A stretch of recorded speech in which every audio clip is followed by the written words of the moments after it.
It's my pleasure to now introduce you to Eve Kogan, who will introduce Christine. Eve is a student at St. Vincent's College, and when she was 11, she made headlines with her campaign to rename the Canberra airport after Dr. David Warren, the inventor of the black box flight recorder. So please join me in welcoming Eve right now.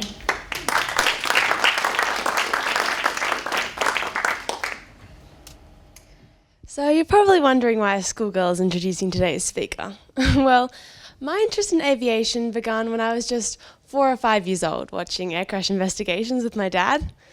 My passion grew so that when in year 5 I was assigned to do this big project on an Australian, I picked to do my project on Dr. David Warren, the inventor of the black box. I was just a 10-year-old getting really excited about a school project, but I'm really proud of what I learned and what it encouraged me to do. I decided he was a really important hero of aviation safety, and he didn't have much recognition. So I thought I would start a campaign to have the Canberra airport renamed after him. In trying to generate some interest in my campaign, I reached out and got support from a lot of aviation icons, including Captain Sully Sullenberger, who landed the Miracle on the Hudson, and Captain Richard Champion de Crespigny, Australia's own kind of Sully, saving the Qantas A380 that lost its engine power over Singapore. But I also contacted Christine Negroni in America. Christine is an aviation writer whose works I saw everywhere, from the New York Times to Air and Space to Travel and Leisure and some American TV networks. She also had a blog called Flying Lessons, which I loved to read. I knew that Christine had also written a book about an aeroplane crash in 1996 called Deadly Departure. I later found out she had a lot of influence, including being on the Federal Aviation Administration Committee, and she'd been interviewed by the White House for a nomination to the American Safety Board by President Obama. So I sent her an email asking for help. Christine was so supportive. She gave me contacts, she gave me advice, and she even wrote an article about my campaign. In 2014, the headquarters of Defence Science Technology Australia in the Canberra airport was renamed to the David Warren Complex. I was so happy, and so was she. Since that time, Christine has become a friend to me and to my family. She has encouraged me to learn about aviation and has taught me that what we learn from air crash investigations makes us all safer in the future. I'm 15 now, and I'm still super passionate about aviation. I'm a huge fan of her new book, The Crash Detectives, which we'll be talking about today. Ladies and gentlemen, it is an honour to welcome to the stage a mentor and a friend, Christine Negroni.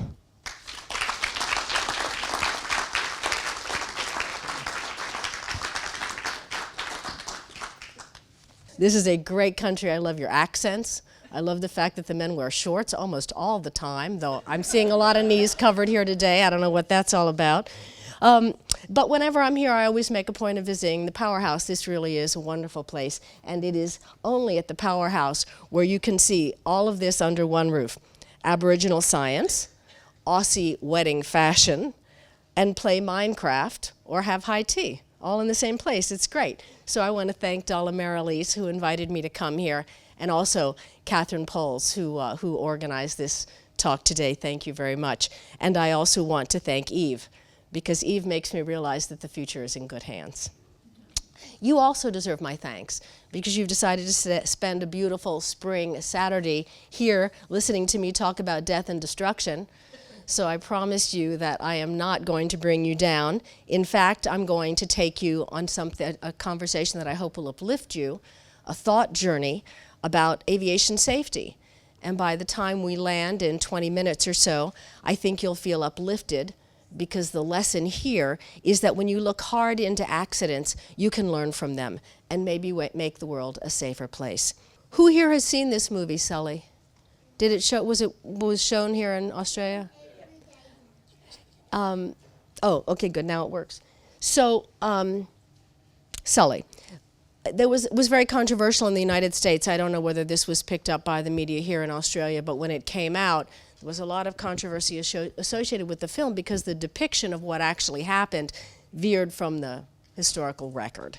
And by that I mean that the crash detectives were depicted as very judgmental and harsh and second-guessing the pilot's actions in the Miracle on the Hudson flight. And that is, in fact, not exactly how it happened. So when I saw the film, I'd seen it in previews before it had been released to the public, I got in touch with this guy. That's Bob Benzon. And Bob Benzon was the investigator in charge and a man I knew from my first book, Deadly Departure, because I'd interviewed him when working on that first book. Bob was, excuse me, he was the investigator in charge for the U.S. Airways flight, and it was going to be his swan song. He'd been an investigator for about 30 years, and this was his last investigation before retiring. So I called him up and I said, Bob, you know, I know you've heard about this film. I'd like to know what you think about it. And he was pretty angry. He hadn't seen it yet, but he was going to go see it the next night. And I said, okay, look, I'm going to call my editor. And I called my editor at the New York Times and I told him what I thought the story was. And they said, go ahead, do it. So I wrote the story, and feeling very smug because I'd corrected the record in the New York Times, I called Bob up again and I said, Bob, what do you think? I've told your story in the New York Times. And he said, Christine, I'm not happy. And I said, why is that? He said, well, my sister went to see the film last night, and she got home and she called me up on the phone and she said, Bob, how could you do that to poor Sully? So even his sister was giving him a hard time about his depiction in the film. I understand why the filmmakers did that. I don't necessarily agree with it, but I understand why they did it. Because they were making a film about what was arguably the most covered news event in aviation history.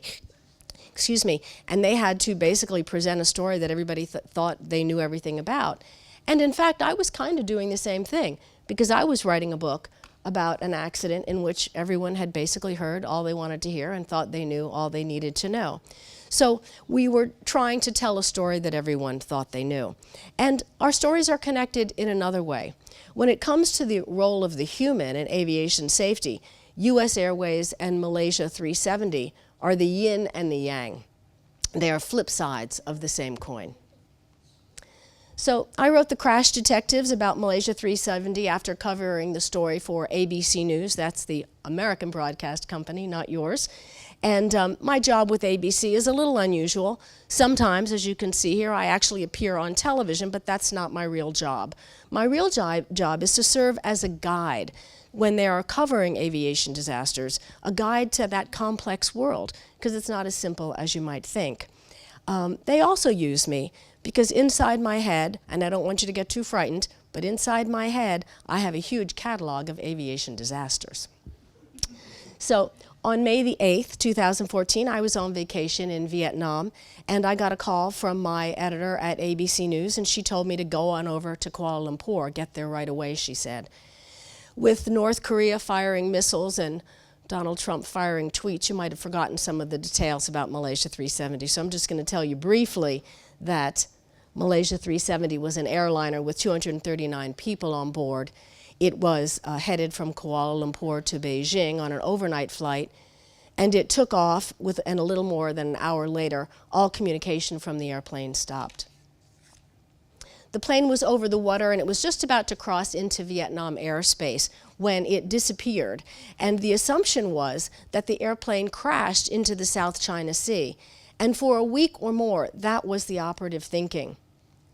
So I was in Malaysia for a few days when we got the startling news that the airliner had not crashed at that point in time.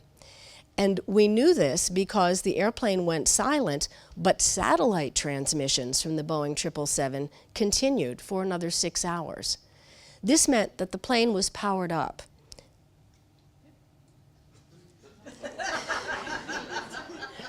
I told you my talk would not be depressing. It would be amusing. I might proceed without it. I'll take a vote. Should we fix it? Oh, it's back. Okay, then I'm definitely going to proceed without fixing it. We'll just go with it as it happens. Anyway, it meant that the airplane was powered up. And because that 6 hours was also the limit of the airplane's fuel load, it was very likely flying until the plane's fuel tanks were dry. And this means that it was a very big change in our understanding about what happened. And that was when some of the accidents I'd covered in the past came to mind. And that was when I had the thought, call me crazy, but I had the thought that I knew what had happened to Malaysia 370. It had become a ghost fight, a zombie flight. The previous accidents were those in which the plane was fine, but the pilots were incapacitated by oxygen starvation, also known as hypoxia. And so before I tell you more about my theory about what happened to Malaysia 370, I'm going to give you a very quick tutorial on hypoxia. These photos are from an altitude chamber flight I took with pilot cadets from EVA Airlines. EVA Airlines is a Taiwan-based carrier and one of the few carriers in the world that believes its pilots need to understand the problem with hypoxia and the inhospitable environment just outside the aircraft. At 35,000 feet, the percentage of oxygen in the air is the same that it is right here in the Powerhouse Museum, 21%. The difference is the density.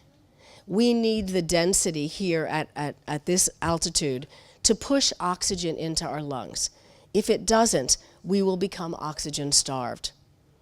So what happens on an airplane? Very simply, the plane inflates like a balloon. And as the plane flies higher, the pressure inside increases, so that we are at last settled into our seats 7 miles above the earth.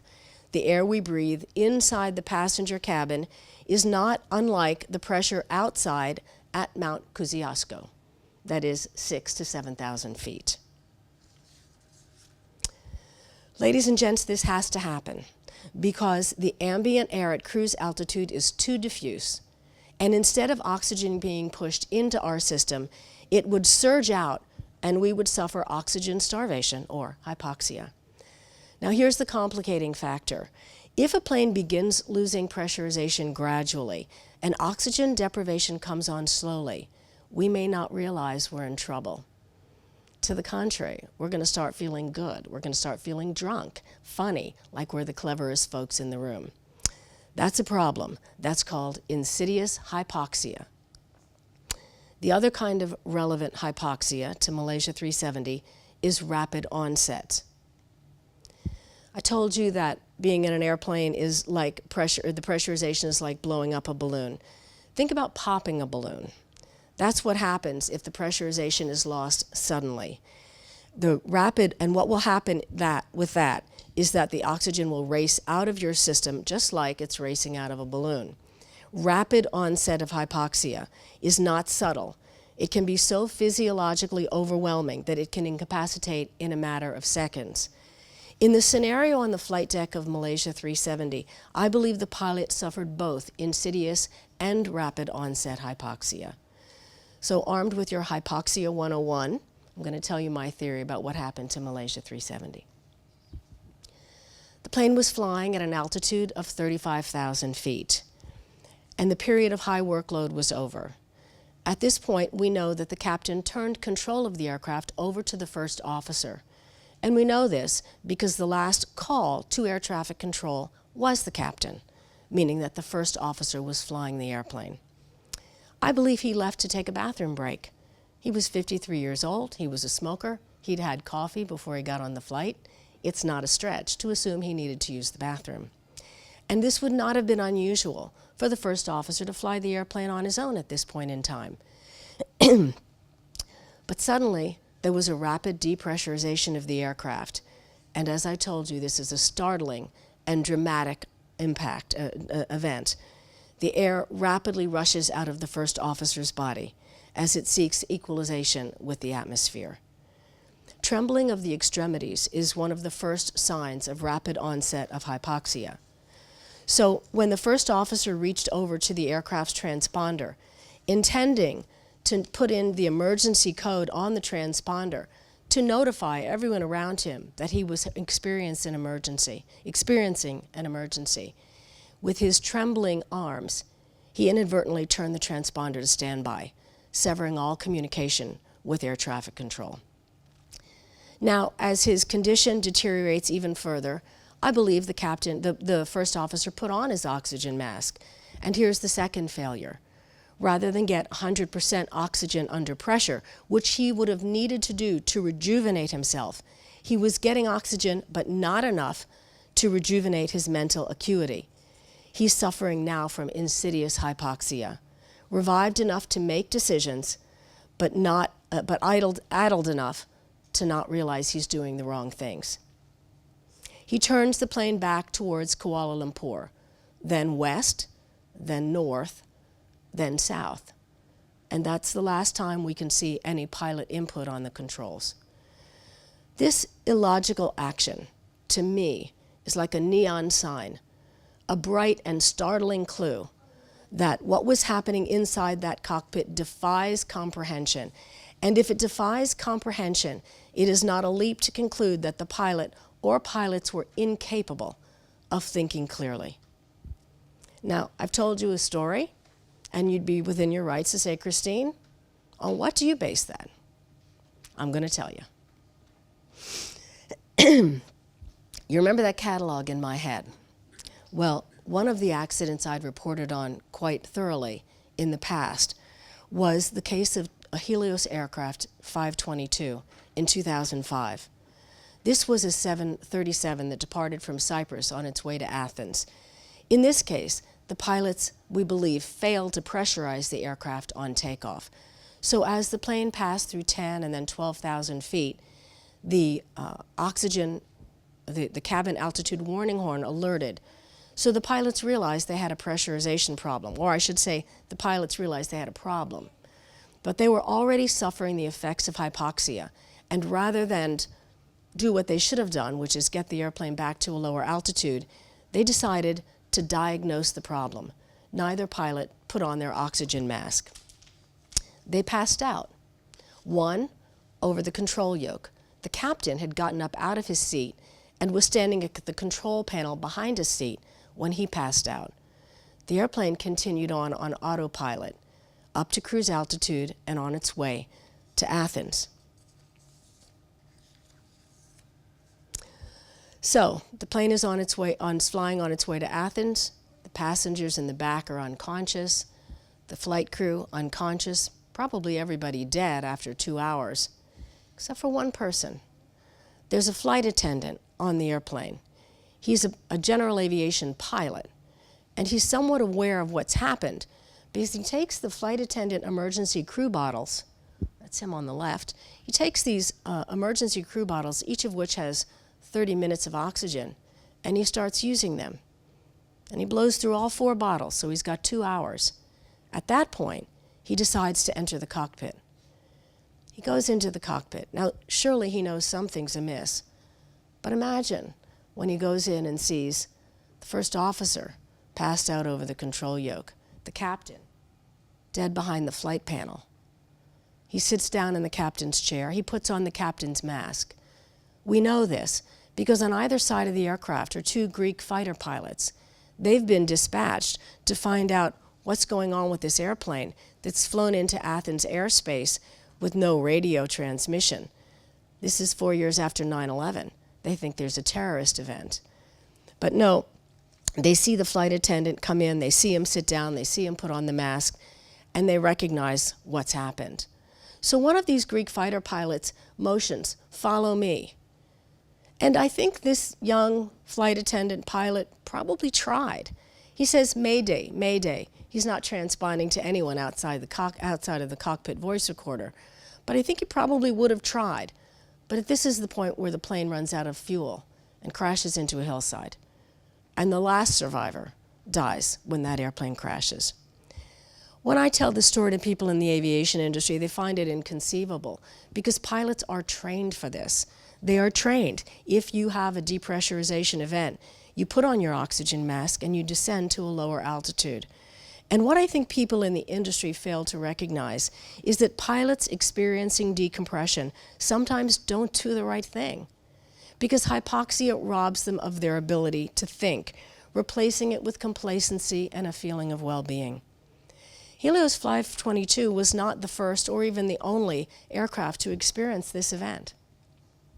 In 1996, an American Transair Boeing 727 was flying at 33,000 feet from Chicago to St. Petersburg in Florida when there was a loss of cabin pressure. The first officer immediately put on his oxygen mask, but the captain did not, nor did the flight engineer, and they passed out, as did a flight attendant who was on the flight deck at the time. the first officer trying to get the airplane back to make an emergency landing is not confident he's going to make it. This is what he tells them on air traffic control. But he does, and that airplane lands without a loss of life. So when I learned about Malaysia 370's odd change of flight path, these are the stories I thought of, and this is where my mind went. So all this talk about Malaysia 370, billions of words have been written about it, including 70,000 in my book, which you can buy here. Shameless plug. Why do we care? Why do we do aircraft accident investigations anyway? Well, it's not to give closure to the families. That's what they tell you on television. It's not necessarily the case. And it's not to give lawyers work to do, so that they can sue somebody, though I have to say I've been there and done that. It's actually for an entirely different reason. Around the world, doesn't matter how despotic the government or how crazy the president, no presidents will be mentioned at this time, there's a reason that civil aviation authorities do aircraft investigations. It is so that problems can be identified and corrected. And air travel is so safe today because of this long-running practice of learning from calamity. I'm not part of the official investigation. I am part of a new phenomenon in air crash investigations. I'm one of thousands of geeks and armchair investigators and academics who want to hold the Malaysians, and yes, the Australians, accountable with a fresh eye approach.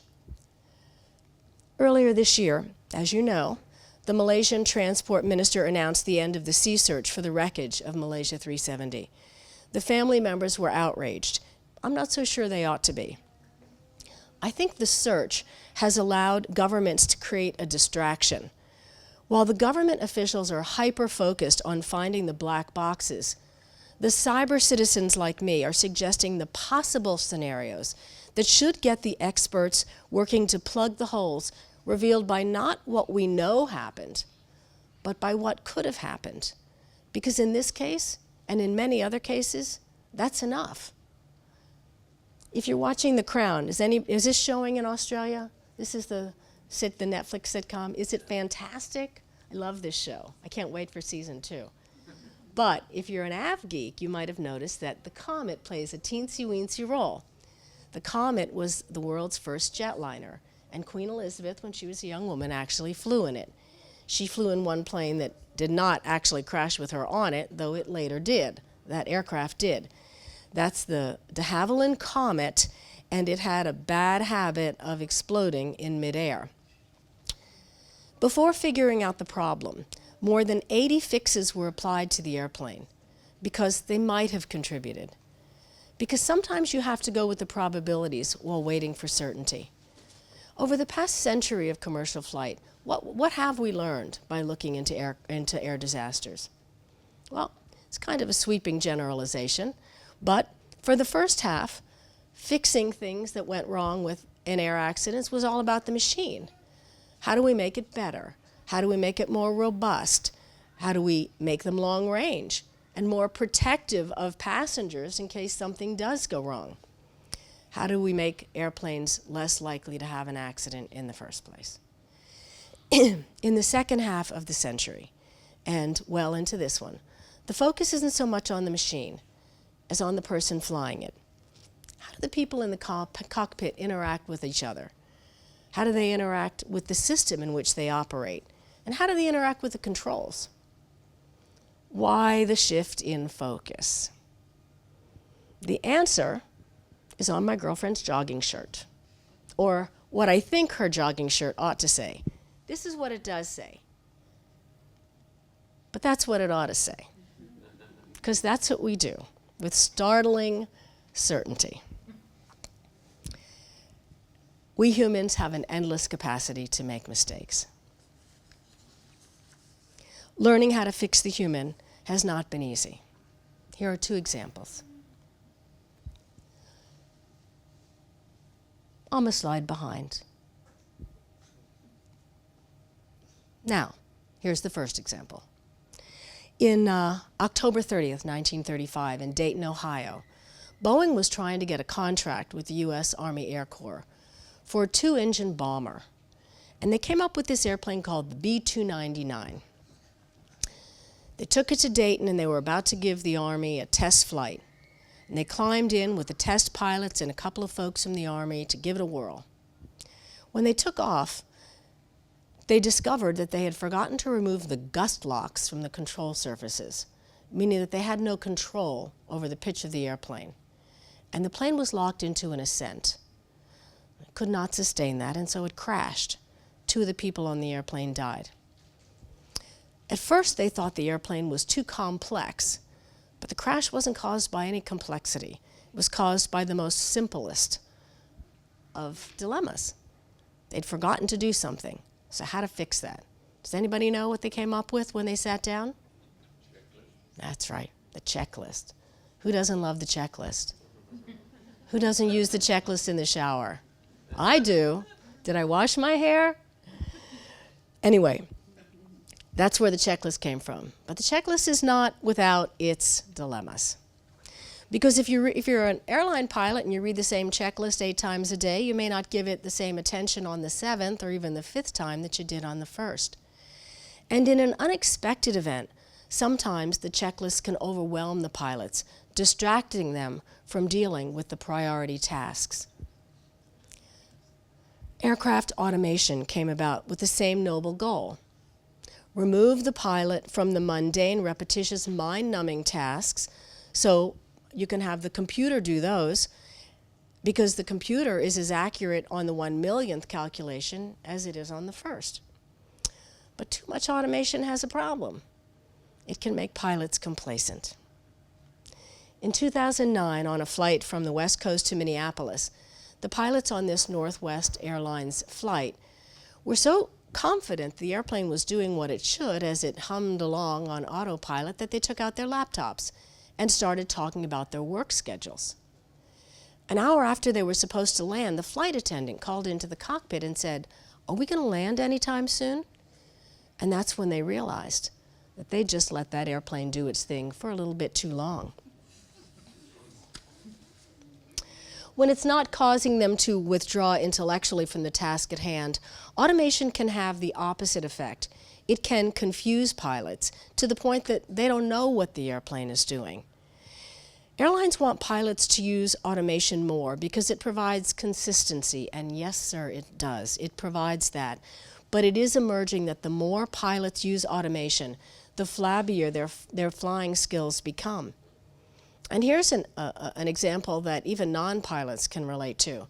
My mother used to know everybody's phone number. Aunt Barbara, my sister, old relatives she hadn't seen in years. She had all of that information stored in her head. I barely know my own number. Why? I've exported everything to my phone. The technology has allowed us to export our thinking. It's taken out of our heads the things we used to do inside them. So when I started my talk today, I was making fun of the aviation terms that they used to use back in the day when a heavy body impelled through the air referred to the airplane. But I have to wonder, when Eve is my age, how old-fashioned will today's aviation appear? Will we have flying cars, or supersonic transport, or solar-powered flight, or space tourism? When my son was little, he used to, because he thought I could do anything, he used to think I could make him a jetpack. But I don't think jetpacks are too far in the future. Whatever aviation means to our children and our grandchildren, it's a good bet that humans will be part of that. Part of the design, part of the engineering, and yes, part of the operation of that aircraft. And that's why developments in the machines that move us and the computers that think for us must take into account how we interact with them. Aviation is well ahead of other industries in this front. They're trying to understand that complex man-machine-computer relationship. What aviation knows about this has come the hard way through the investigation of disasters. So I'm going to open up to questions shortly, but before I do, I want to go back to the miracle on the Hudson for just a minute. As diametrically opposed as they appear to be, I told you that I think Malaysia 370 and the Miracle flight are the yin and the yang. Why? They provide insight into that essential role of the human in sophisticated and automated environments. In the last section of my book, The Crash Detectives, I have a section called Resiliency. And this is a profile of a half a dozen flights where the pilots averted disaster.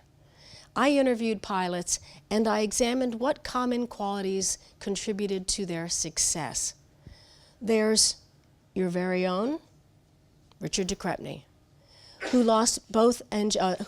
flew a Airbus A380 after an uncontained engine failure knocked out 3 of 4 engines and nearly all of the essential systems. Working with a cockpit crew of 4 others, he landed the plane without injury after 90 minutes wallowing in the air. And then there's British Airlines Captain Peter Burkle. He lost both engines 38 seconds before touchdown on a Boeing 777 on final approach to Heathrow. His quick action kept that airplane aloft just far enough to clear a gas station and a tube stop. It wasn't pretty, but you can see he almost made it to the runway. De Crespigny and Burkle and the other pilots who were profiled in The Crash Detectives saved the day because of their training and their experience, their communication skills and their positivity, and their uniquely human ability to react to novel events. U.S. Airways Flight 1549 is not in my book. You all know what happened there. Sully and Skiles had a plane that couldn't fly, and so they figured out how and where to land it. But the other side of the coin is what happened in Malaysia 370. This was a plane performing brilliantly, but it lacked pilots who could think, and pilots who cannot think cannot save the day. The human factor is irreplaceable. So if you write a book about air disasters, people think you're a downer. Believe me when I tell you, The Crash Detectives will uplift you. Human ingenuity and tenacity and imagination created the airplane. And that invention has brought the world together, while at the same time showing us how wonderfully different we are. Over the past century, learning from mistakes, some of them subtle and some of them catastrophic, humans have layered onto this invention so that we now get on an airplane and travel from one side of the world to the other without a single thought about whether we'll arrive there safely. Learning from mistakes has made the original invention even safer.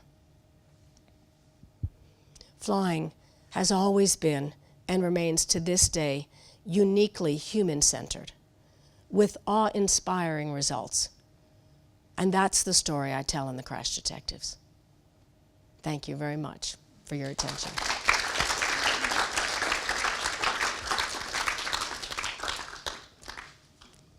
Would anyone like to ask me a question?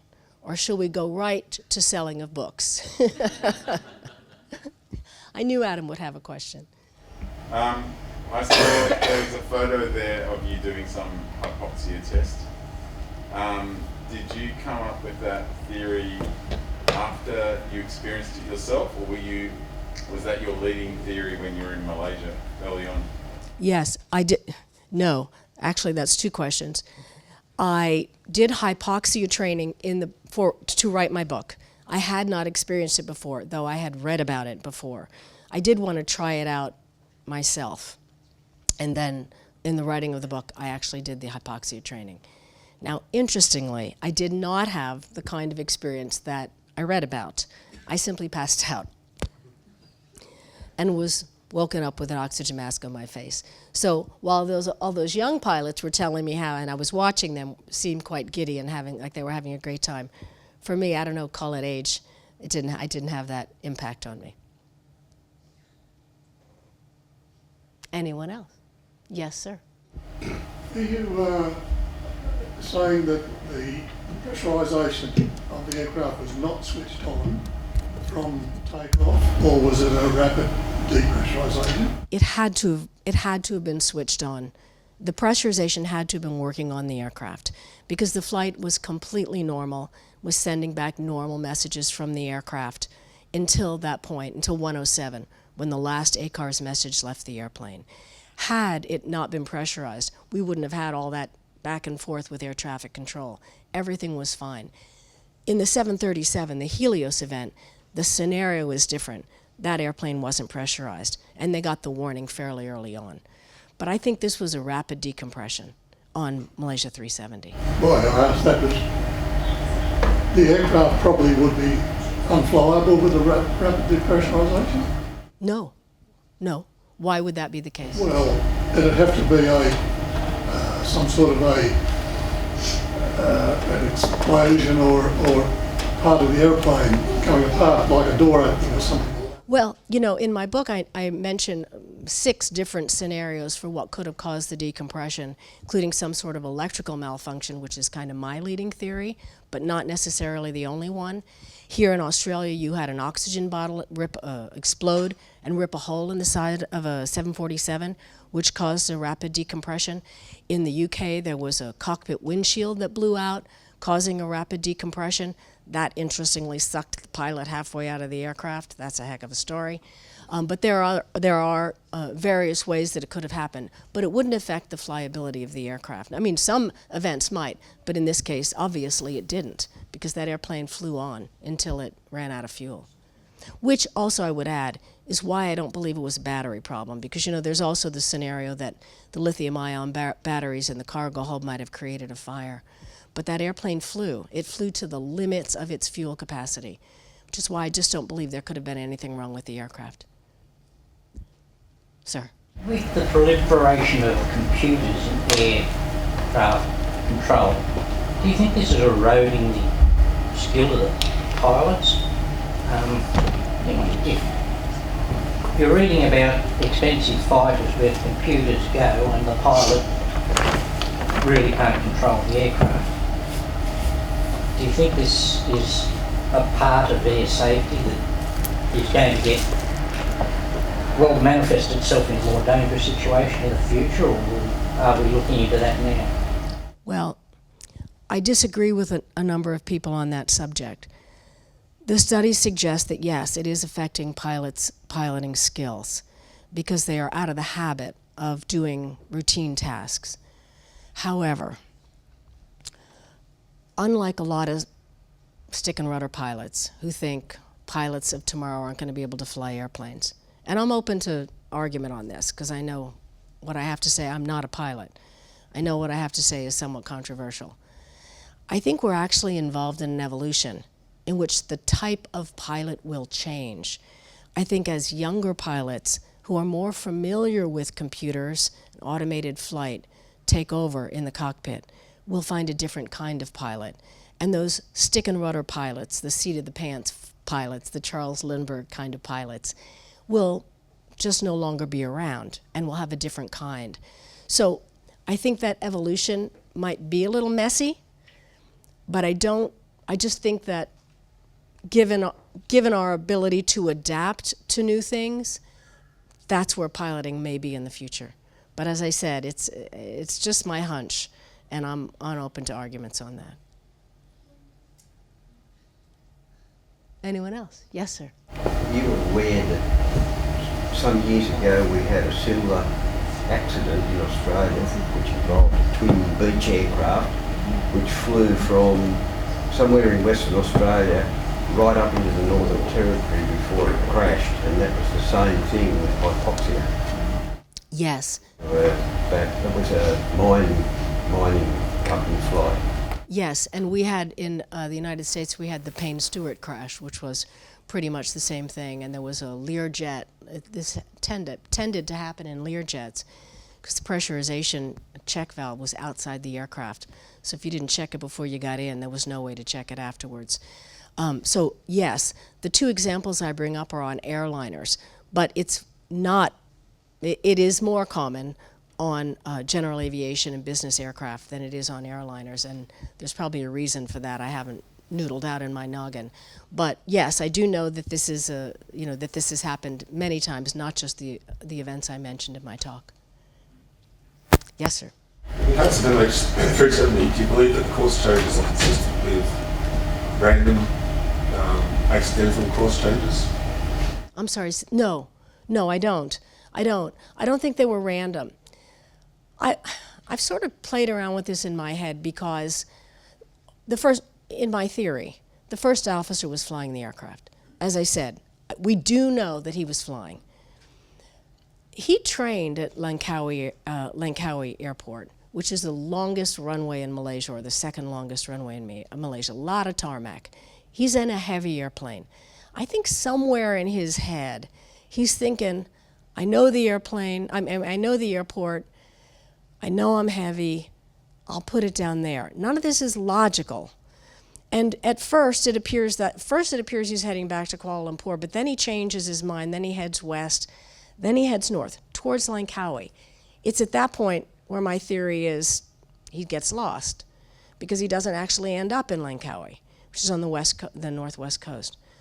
So that's where I think he was doing those inputs. I think he was manually doing those inputs until he got lost. He's addled. But that's my thinking. He probably went for something familiar, to a place that he was familiar with. A follow-up. So you mentioned before about until it's resolved what the actual cause was, which I assume only finding will answer that. What changes will you propose in the meantime? Okay, that's a good question. I'm glad you asked it. I think hypoxia training, back when Helios 522 happened, the Greek authorities issued a recommendation that air transport pilots be given hypoxia training. They're not. These EVA Air cadets, I was quite surprised when I saw them in Arizona when I went for the training, because I didn't know any airline was doing it. But it is not routinely conducted by airlines that their pilots should be given hypoxia training. But when I was writing this book, and I have a lot of friends who are airline pilots, repeatedly they would say to me, I'm going to pay more attention. Because look, there's a lot of things you got to worry about when you're an airline pilot, and this was not high on the list. But for example, I mention in my book that in the United States, and probably a number of other countries, pilots are required to put their oxygen mask on beyond 25,000 feet if they're alone in the cockpit. In other words, when Captain Zahari left to go to the bathroom, the first officer should have had his mask on. I'm going to guess he didn't, because I've never met an airline pilot who told me he does that, or she. They don't do it. Why don't they do it? It's complicated. You got to fold up the cord when you're done. It's uncomfortable. You got to take your eyeglasses off, blah, blah, blah. So they don't do it because they think the risk is minuscule. Well, the risk is minuscule until you need it. And this is a problem. So I think, number one, we need to be paying a lot more attention to hypoxia training. But number two, and my bigger message is, the Malaysians must not be allowed to say they don't know what happened to this airplane because they can't find the black boxes. Because there is enormous information right there in Kuala Lumpur about the maintenance of this aircraft. If there was a depressurization of this aircraft, what kind of maintenance are they doing on these airplanes that might have led to that? What information do they have that they have not made known? Because there's lots of things you can learn that need to be addressed. So almost assume that was the cause, now let's go find... Well, you can assume whether it was or wasn't the cause. The issue of hypoxia is a real issue. And I don't think anybody's taken it seriously since 2005. I don't see it. Well, EVA Airlines has. But beyond that, I haven't seen a lot of it. And that for me, would be the number one thing, is to start talking about hypoxia training. Yes, sir. Well, just one question. How do you reconcile the fact that the transponder was turned off on MH370? Well, I believe that it was inadvertently turned off when the first officer went to put in the emergency code. That is my theory. But it is also possible if there was an electrical problem on the aircraft. In and out of the way place, it's not a normal thing to happen. No, it's not in an out-of-way place, because pilots need access to the transponder frequently. Every time they change to a different air traffic control, they have to change the transponder. So it's not in an out-of-way place. Are you talking about the ACARs? Yeah, maybe I'm confused. Okay, ACARs. We don't know that the ACARs was turned off. We know that the ACARs stopped sending messages, and that could have had something to do with the satellite. In other words, the ACARs could have still been working, but the satellite was not working. And I go into this in my book, and it'll go into the weeds to discuss it here. But there was a period of time early on in the flight when the airplane's connection to the satellite was not working. It hasn't been covered much, but we know that that is the case. The airplane lost power for an hour or more early on in the flight. And this, how that happened and why it happened, I believe the answer to that is right here in Australia, and I talk about it in my book, because you had an airplane, a Qantas flight, that actually lost power on approach to Bangkok, in which all power was lost on the aircraft. The ATSB did an investigation. This was long before Malaysia 370. But when I contacted them to find out, and they discovered why this happened, to find out whether this actually caused a loss of power to the aircraft, they never checked it out. They never checked it out. Then, okay, they had no reason to. But now, given their role in looking for this aircraft, they absolutely should go back and find out whether in this event on a Qantas flight, you could actually, it involved leaking from the galley above the electronics bay. They should absolutely find out whether that's a failure mechanism, because again, as the man right in front of you asked, what else would you do?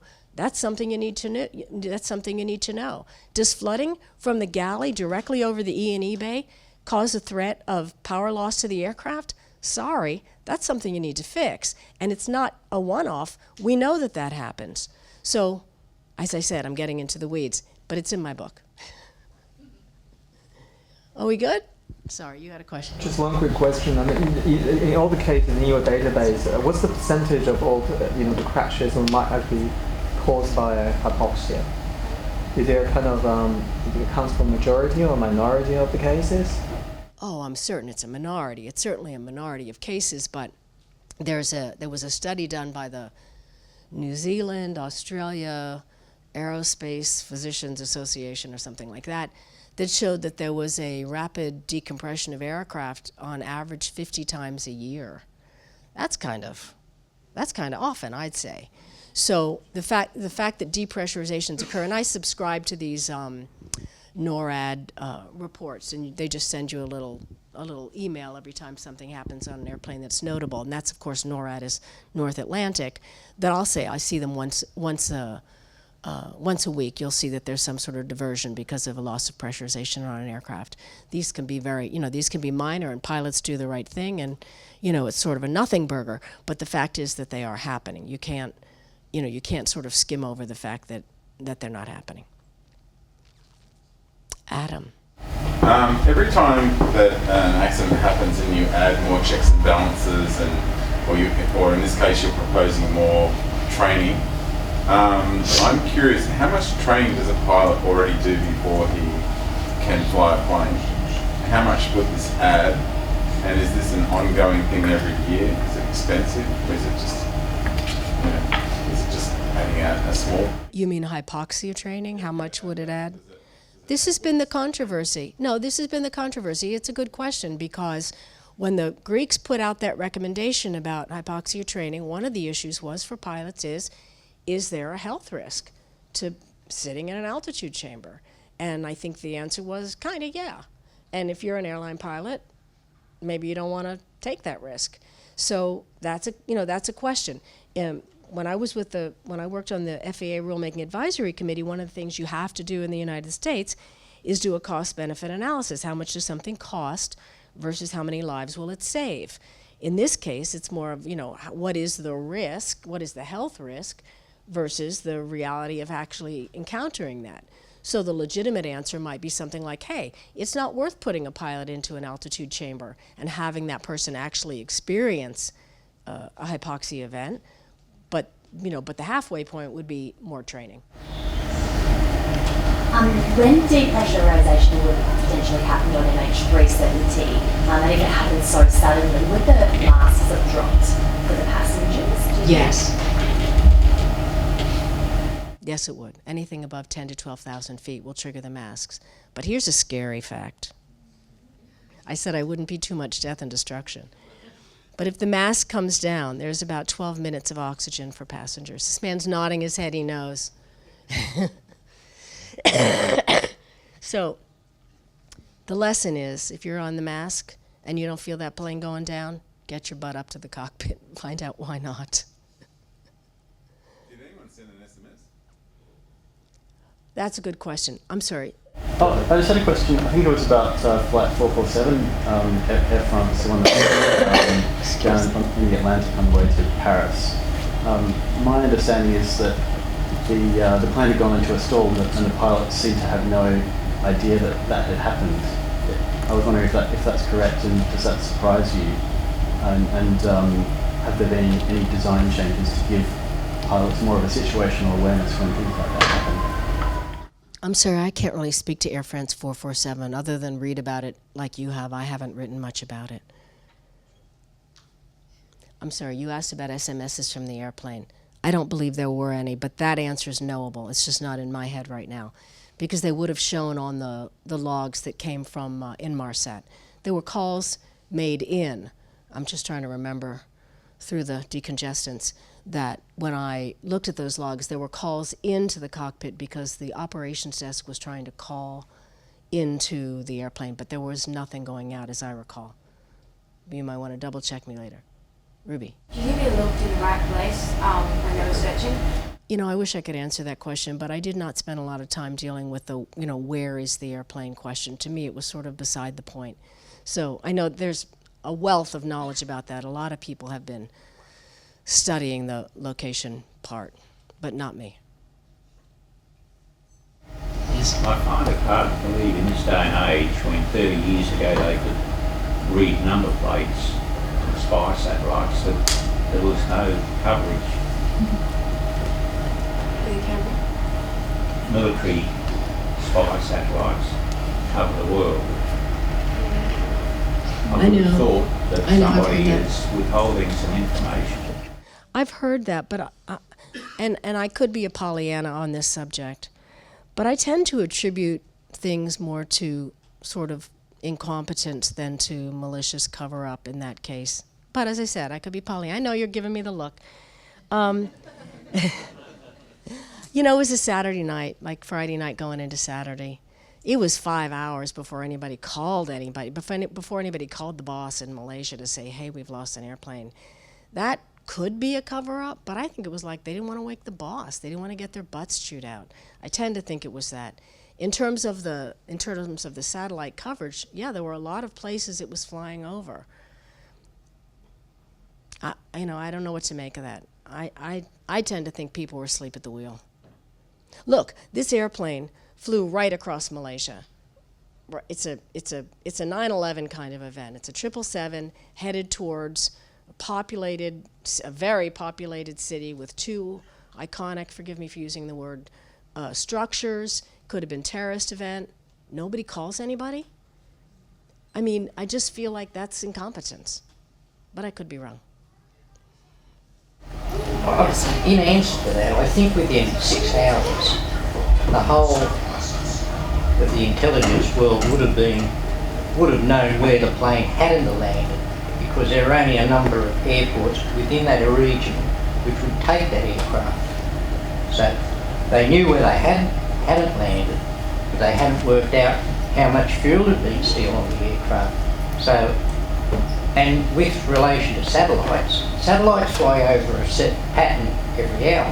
There's a great example in one of John McCare's books, where Little Drummer Girl, where the little drummer girl's gone into a spy camp, into a Syrian spy camp, and all of a sudden they say go.